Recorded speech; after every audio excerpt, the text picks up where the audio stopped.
Well, hello, Lucy here. Well, we're nearly there. We are nearly at Friday. Oh, it's been a long week. I say that every week, though, when I've got work. Not to worry. But yeah, Friday tomorrow. I hope you've had a good week, whatever you've been doing. What's going on with our weather? Oh, I get really fed up with this rain and the greyness and the drizzle. We're in the beginning of May. We're at the beginning of May. We should now start to have warmer, dry days. I've been sat in the office today and yesterday freezing. It's not good, you know. And I know a number of people that have had their heating on this week because it's got so chilly. This is not good. Who do I complain to? Not that that'll do me any good either. Not to worry. And the weather forecast for this weekend was supposed to be really, really nice. So I thought, nice weekend down in Devon. That will be lovely. Looking at a couple more houses. But no, the forecast has changed again. And now we're expecting rain all weekend. So I'm still going down because I've got some houses to look at. Although I'm still kind of thinking Cornwall is more me. But yeah, so whereas I was thinking little stroll across the promenade at Lyme Regis, it will now be hiding in coffee shops, protecting myself from the rain, I think. Who knows? It'll be nice to get away anyway. Thursday night, Dangerous Assignment. Dun, dun, dun. Yes, and tonight's episode is called Renew... Oh my goodness. I should have read this first, shouldn't I? Renew Sheikh Haroon's uranium deal. I think I'm pronouncing that right. You can listen to the episode. You can find out for yourself if I'm pronouncing that correctly. It was first broadcast on the 27th of March, 1950.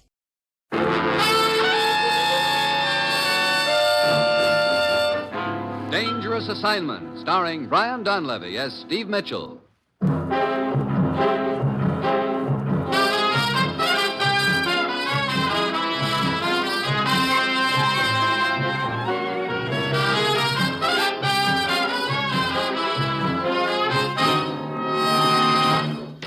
Morning, Commissioner. Morning, Steve. How was the flight back from Switzerland? Smooth as silk. Just got in. Glad you liked it, because you're taking the next plane for Cairo. Cairo? You mean today? Look, I don't even have a clean shirt left. You can dunk it in the Nile when you get there. Now, Rose. Yes, Commissioner. How are you doing on Steve's plane ticket? I was able to get him space on the next plane. Takes off in an hour. Good. Oh, great. I haven't had a date for a week, and now you want to fix me up with a mummy. Steve, remember Sheikh Haroon? Sure, he's an old friend of mine. He should be. What do you mean? About 5 years ago, I taught him to play poker, and he cleaned me. Well, as you know, the Sheikh controls a territory on the edge of the Sahara.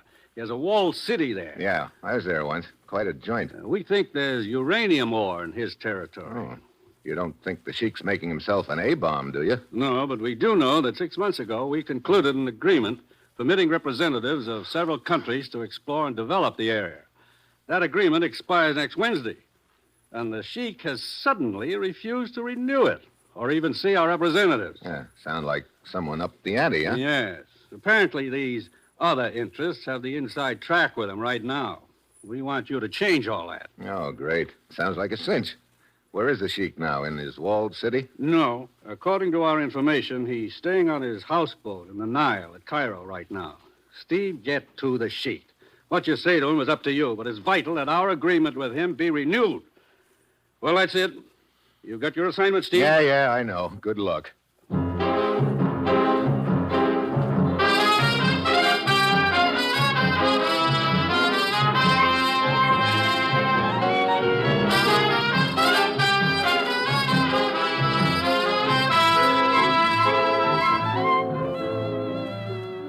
The National Broadcasting Company is proud to present Dangerous Assignment, starring Brian Donlevy as Steve Mitchell, colorful, two-fisted government agent. At all those places of the world where danger and intrigue walk hand in hand, there you will find Steve Mitchell on another Dangerous Assignment.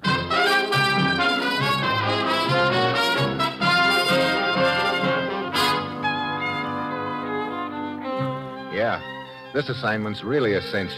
All I have to do is stick my nose into a hornet's nest of more power politics and change the whole course of events just by reminding the leader of 30,000 fanatical tribesmen that he and I used to be pals. So I slip a copy of How to Win Friends and Influence People into my suitcase and head for Cairo. It's Friday when I get there. I check in at the Delta Hotel, and then I head for the Sheik's houseboat on the Nile. Stop where you are, Effendi. Huh? You cannot come aboard this boat. Who are you? One of the Sheikh's guards. Look, tell the Sheik that Steve Mitchell is here. The Sheik will see no one. Who's that guy up on the deck? That is Ahmed, the Sheikh's confidential secretary. Look, Ahmed. I warn you, do not set foot on this boat, or it will be the air guard's unpleasant duty to shoot you. Guard! Oh, good afternoon, Mikan. Has the Sheik changed his mind about seeing me? No, I'm afraid not, Mikan. But surely he will see me. I am sorry, but I have my orders. The Sheik will see no one. Now, please leave, both of you, at once. Very well. Okay, but I'll be back. I would not advise it, Effendi. Well, looks like you didn't have any better luck than I did. Say, your face seems familiar. I am Mikan. I was once the chief's trusted lieutenant. I thought I recognized you. I'm Steve Mitchell. Steve Mitchell, of course. It has been a long time. Yeah. Hey, what's going on anyway? I wish I knew Mitchell. Up until last week, I enjoyed the Sheik's complete confidence. But suddenly, everything has changed. Shake up in the tribe, huh? Now he will not even see me. Something must have turned him against me. Something or someone. I must have turned him against just about everybody. How about that secretary, Ahmed? I have been wondering about him. He's been acting strangely the last few days. I've asked him several times to get me an audience with the Sheik, but he seems very evasive. I wonder if somebody's paying him to be evasive. I do not know. Look, you know the lay of the land around here a lot better than I do. Maybe you can help me. I would be glad to if I thought I could, but it is very discouraging. Yeah, but somehow I've got to see the Sheik. Very well, Mitchell. I will try to help you. Meet me at the Sphinx Club at 8 tonight. Perhaps I will have thought of a plan by then.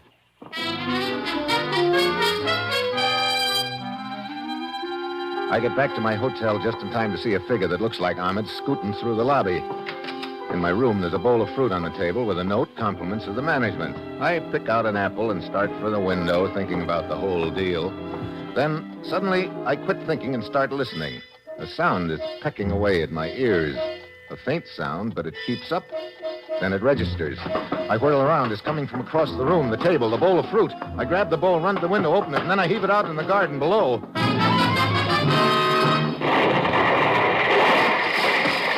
The concussion knocks me back. I can hear a couple of windows breaking. I run downstairs to the lobby. The clerk is waving his hands in the air. What happened? That explosion. That explosion was meant for me. A little thin-faced man scooted out of here a minute ago. Yes, he took a taxi. Oh. Is this hotel the driver's regular stand? Why, yes, it is. Look, I've got to meet a guy at the Sphinx Club in a few minutes. When that cab driver returns, send him over there.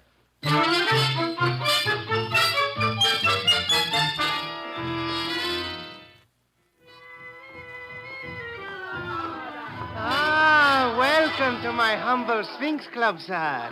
You're just in time for the entertainment. I am looking for a guy named Mikan. Ladies and gentlemen, Mitchell, as a special over added here. attraction, Hello, the Mikan. Sphinx Club Please is sit proud down. to present Thanks. an I almost didn't make it tonight. American Looks like Ahmed Eddie planted a bomb in my room. What? But Mitchell, Look, you found out anything yet?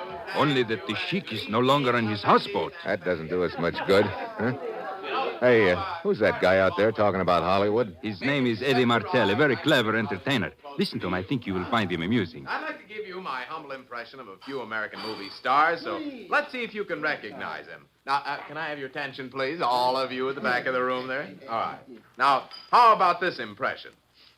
Now, listen, baby. I don't want to have any trouble with you.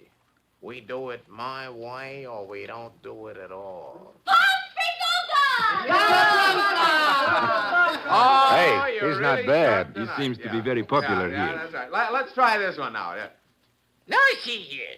You can't talk like that to a man of the old sod, you know. I won't stand for it. Do you hear? I won't stand for it. Barrymore Fitzgerald. Yeah. Oh, you're really baksheesh tonight. All right, here's one more. All right, try to catch this one out. If I were king, Olive, if I were king, what treasures I would bring. Van Johnson. Van Johnson. Oh, who was it? Who was it said Van Johnson? All right, waiter, take that man and his table and put him on the Nile, will you? Well, I think that's about all for now. Thank you very much. I'll be back for the midnight show with more of them, and I'll see you later, huh? Well, looks like he's heading for our table. Hiya, chum. You know, I can spot an American a mile away, and I always have to stop and say hello, hello, hello. Well, have a seat. Thanks.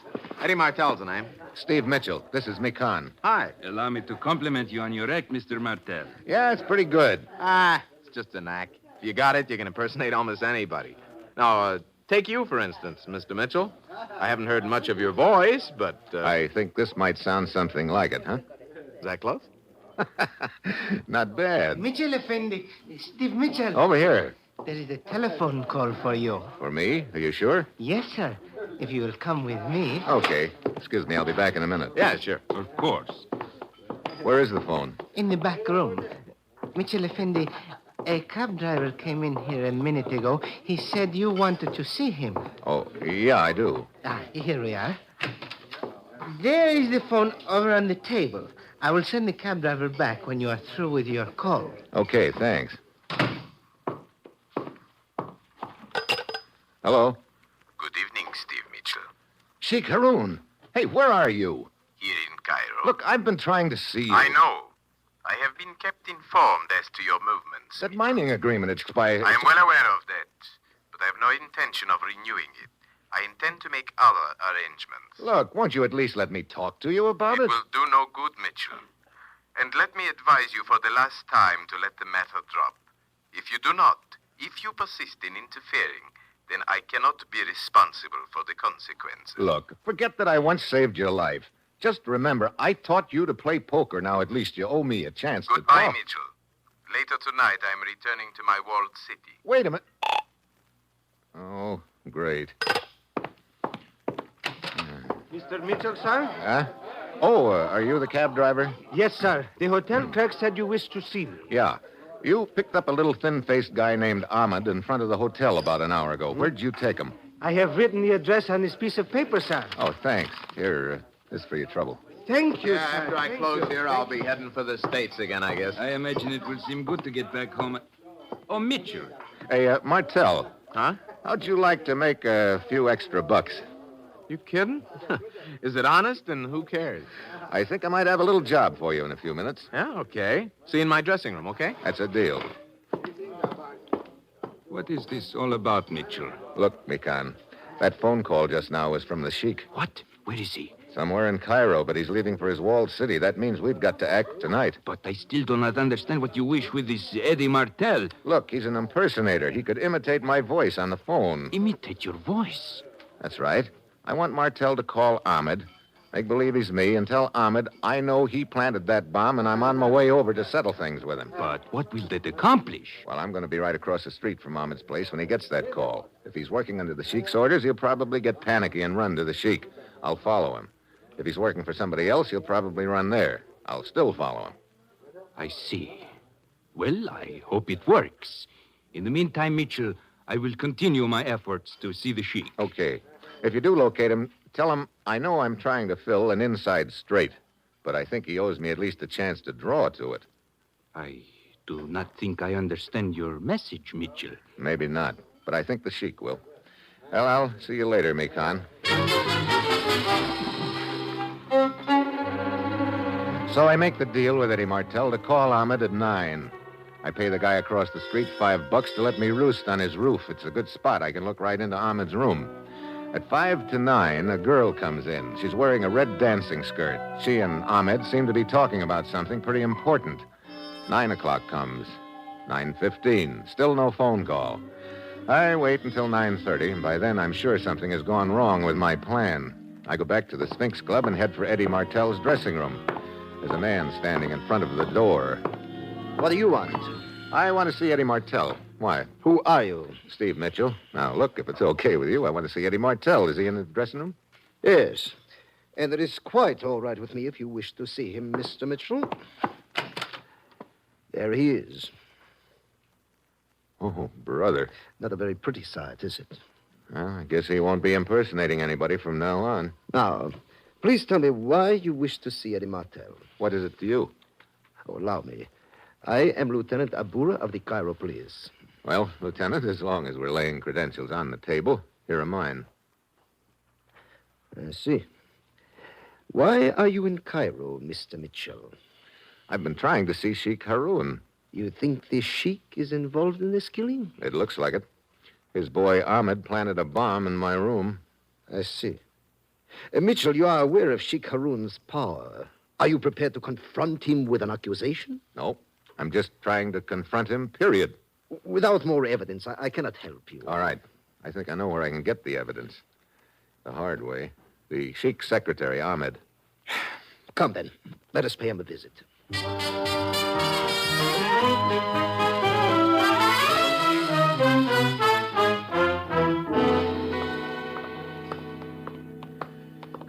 Why, really hot tonight, Lieutenant. Yes, and the air is quite still.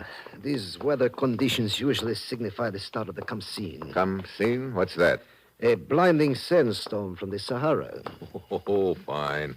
That's about all I need right now, a nice sandstorm. Well, here we are. This is Ahmed's rooming house. His room is right here in front.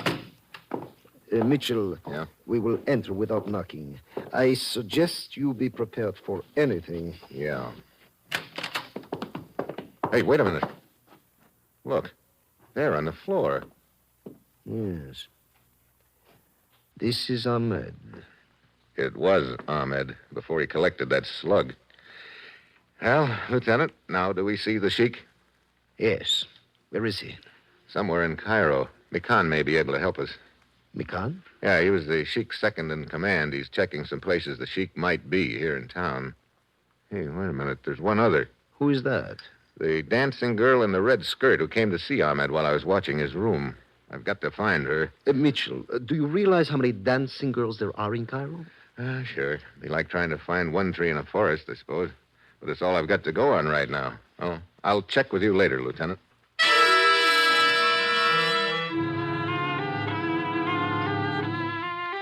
For the next 3 hours, I cover every cafe, bar, and dive I can find. I see a lot of dancing girls, all shapes and sizes. Quite a few are wearing red skirts, but none of them's the one I'm looking for. The sandstorm has started by now, and it's really a beaut.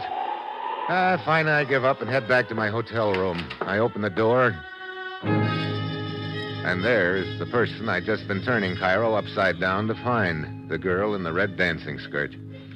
The gun looked very businesslike, but she was trembling. Close the door, Mitchell. Okay. So I'm next. First Ahmed, now me. I was Ahmed's sweetheart. You took a pretty funny way of showing it. I did not kill Ahmed. You did. Hey, look. This is a neat cover-up, if it works. I saw you go to his room a little earlier this evening. He was alive when I left. What makes you think I killed him? I knew he was trying to see you. I thought he was trying... I did not put any bomb in your room. He wanted to tell you that the Sheik was gone. The Sheik is gone? But what did he... Hold it. What? The picture on the wall behind you is moving. Hey, a gun barrel. Get down! The slugs tear into the rug beside us. I dive out into the hall and head for the next room. The door's locked. By the time I batter it down, the room's empty. I hear someone pounding down the fire escape. I stick my head out the window, and the wind promptly blows a cupful of sand into each eye. Can't even open them for a minute, let alone see who the sniper is. I go back to my own room. The girl is gone. Oh, now I'm right back where I started from with a handful of nothing. I call Lieutenant Abura. He and his boys give the room next door a thorough going over. I'm waiting for him in his office when he finishes. Mitchell, I thought you said the Sheik was a friend of yours. I did. Why? We went over the hotel room next to yours very thoroughly. The one from which you were shot at. Mm-hmm. There were several cigarette butts and a half-empty glass of water. So the sniper had been waiting there for me. Well, what's that got to do with the Sheik? The fingerprints on that glass were his. What? Are you sure? Of course I am sure. Several years ago, during a political uprising, the Sheik was a guest of ours, temporarily. We got his fingerprints then. They matched the ones on the glass. Well, after this, I'll pick my friends more carefully. Mitchell, I will tell you frankly, I do not know quite what to do about this. Even though the Sheik's fingerprints are on that glass, it would be a very delicate and dangerous thing to go out to his walled city and formally accuse him of an attempt on your life. His tribesmen are fanatically loyal to him. Excuse me. Sure. Lieutenant Abura speaking. What? Oh, just a minute. It is for you, Mitchell. Oh. Hello. This is Mikan, Mitchell. I've been trying to get in touch with you. Yeah? They told me at your hotel that you were at police headquarters. Anything new? I covered all the places I thought the Sheik might be. About 2 hours ago, I saw him come out of one of them. Did you get a chance to talk to him? Only as he was getting in his car to return to his city. He would not listen to me. He said your mission was hopeless. What did he say when you gave him my message about drawing to an inside straight? Nothing. I'm afraid he did not understand it. I see. Well, thanks for the try, Mikan. Lieutenant, I just had a thought. I know it's a tough proposition to get into that walled city if you're not welcome, but what happens in a sandstorm like this? Why, during the come scene, everyone remains indoors under cover. Only a fool would venture out into it. That's what I mean. Let you and me be a couple of fools. Oh, but Mitchell. How could we get there? What, a jeep, I suppose. Could you dig up some goggles? Yes, I suppose so, but look. Look, you know, I think I understand now what Ahmed was talking about. It seems like a wild guess, but it's the only answer that makes sense. But to make sure, we're going to have to pay a visit to the Sheik in his walled city.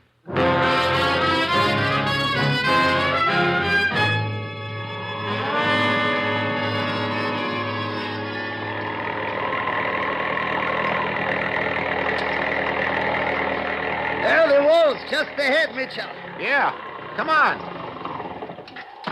I hate to think of what this sand would be doing to our eyes if we didn't have these goggles. So do I. Well, the gate is closed. There's no sentry on duty. Fears you're right about the sandstorm, Mitchell. The city may be unguarded.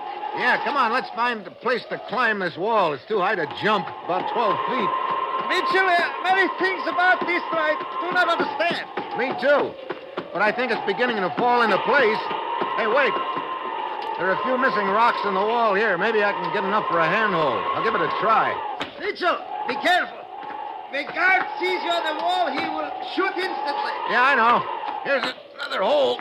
Can you reach the top with your hand? Yeah. I got a hold of it now. As soon as I pull myself up, I'll give you a hand.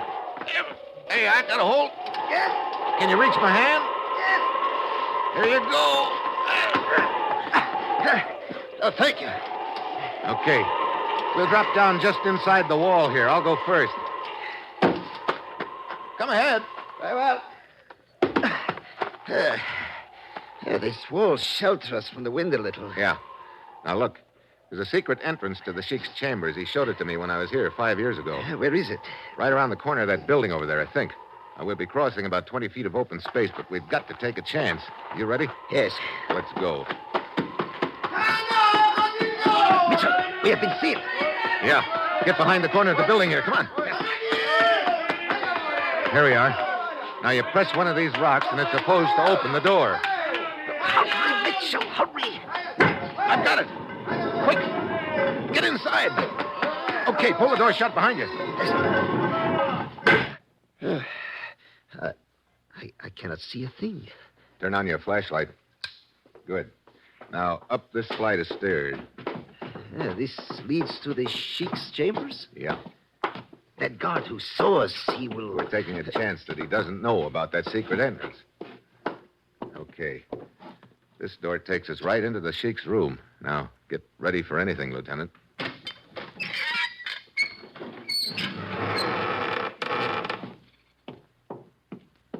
Mitchell, the room is empty. No, I don't think it is. Mikan should be here. You are very clever, Mitchell. Stand quite still, both of you. Hello, Mikan. You're a very persistent man, Mitchell. Not quite as persistent as you are, I guess. How did you know? If you'd known anything about poker, I might never have caught on. But when you told me the Sheik didn't understand my message about drawing to an inside straight... That does not matter now, it all Mitchell. fell into place after that. But, Mitchell, where is the Sheik? I think I know that, too. But he talked to you at the Sphinx Club. No, that was the impersonator, Eddie Martell. I thought I was going to use him, but Mikan beat me to it. But the Sheik's fingerprints in the hotel room. I guess it wasn't too hard to place a glass with those fingerprints there. Huh, Mikan? We're wasting time. The point is both of you know too much to live. Vapora, keep your hands in sight. Watch out, Lieutenant. I warned you! Abura crashes into the table and knocks the lamp to the floor. The room is in darkness now. And now, Mitchell, I have a different fate in store for you. I just in time. I knew about the trap door and the pit full of lime. The Sheik had shown them to me once. So, you escaped the pit, but you cannot get out of this room. Why don't you call for help, Mikan? Or maybe you don't want any of the tribe to know what's in that pit. You are quite right, Mitchell. This is a matter to be settled between the two of us. I start circling in the dark. I know Mikan's across the pit, but he doesn't know which side I'm on. Then a finger of light stabs at him from the floor. Abura was still alive, and it turned on his flashlight. Mikan shoots out the light, but in the second it is on, I located him. He is standing on the other side of the pit with his back to it. That's the one direction he isn't expecting me to come from. The pit's about 10 feet across, but I know it's my only chance. I get a running start and dive across the pit at Mikan. Mitchell! Lost your gun, huh? I do not need it. There's enough strength in my arms. What are you doing? Just a hammerlock, buddy. Now we'll see how you like the pit. No, Mitchell, the pit.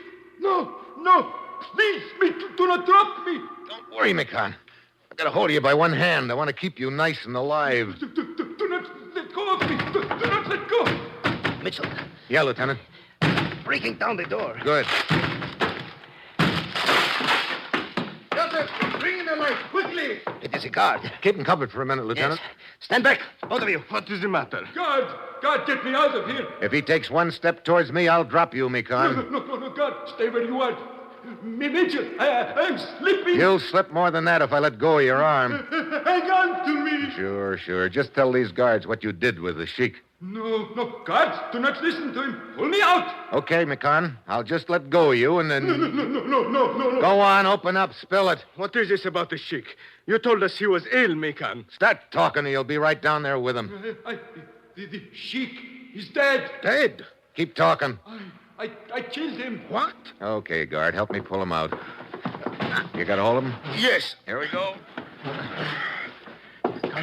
God, listen to me. It was not the truth. What I just said, I did not... He's all yours, guard. And if you'll check the bottom of that pit, I think you'll find what's left of the Sheik. No. Come, Mikan. Let me go. Yusuf, help me with him. I tell you, it is not true. I understand that you must leave. How are you doing, Lieutenant? Oh, I will be all right. It is a shoulder wound. Good. And you? Oh, I'm okay, except my right arm feels about 3 inches longer than my left. Mitchell, why did Mikan kill the Sheik? He knew the Sheik was going to renew our mining agreement. But Mikan had sold out to the other interests, so he killed the Sheik. But this business of making it look like the Sheik was still alive. Sure, until after the mining agreement had been signed with the boys who were paying Mikan off. And he could announce that the Sheik had met with an accident, and as second in command, Mikan would take over the tribe. What will happen now? Well, when the Sheik's boys find out that Mikan killed their leader, in order to change that agreement, I think they could be talked into preserving the status quo. You know, that's funny. What is? Well, you've heard the old saying, a little knowledge is a dangerous thing. How do you mean?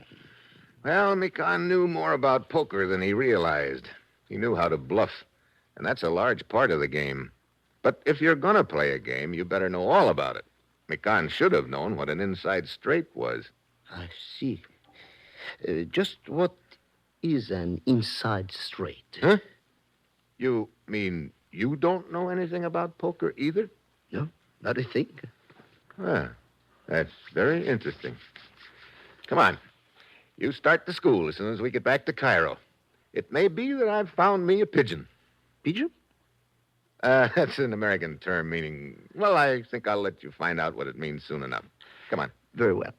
We will play you a game, but just one favor. Sure, anything. Dealer's choice, deuces wild, my deck, and no limit. Oh, great. My pigeon has turned into a buzzard.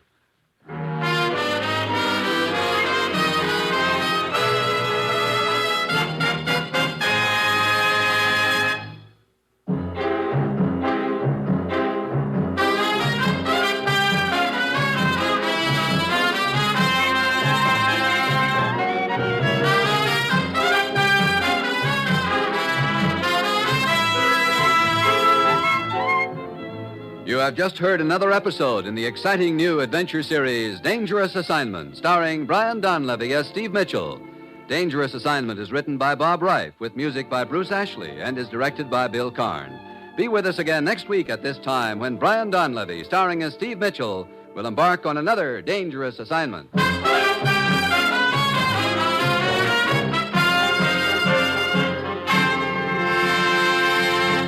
Throughout the week, NBC brings you unparalleled drama in action-packed mystery-adventure programs. Tomorrow, hear Big Town with crusading editor Steve Wilson fighting crime and viciousness. On Wednesday, listen to the champion of the people, Mr. District Attorney, in a fast-moving 30 minutes of action drama. And Big Story, with a true tale from the front pages of America's newspapers. Richard Widmark is a merchant seaman on Cavalcade. Tomorrow on NBC.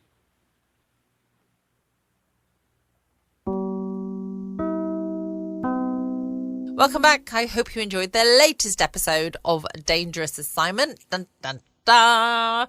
I will be back again tomorrow, Friday, 6 p.m. GMT, with some more fabulous stories with an episode of Let George Do It. Don't forget you can check out my podcast page at patreon.com/Foxy Geek Girl. Can't wait to catch up with you tomorrow night, being Friday night. Can you tell I'm excited for the weekend? In the meantime, stay safe, always be kind, love you all. Bye.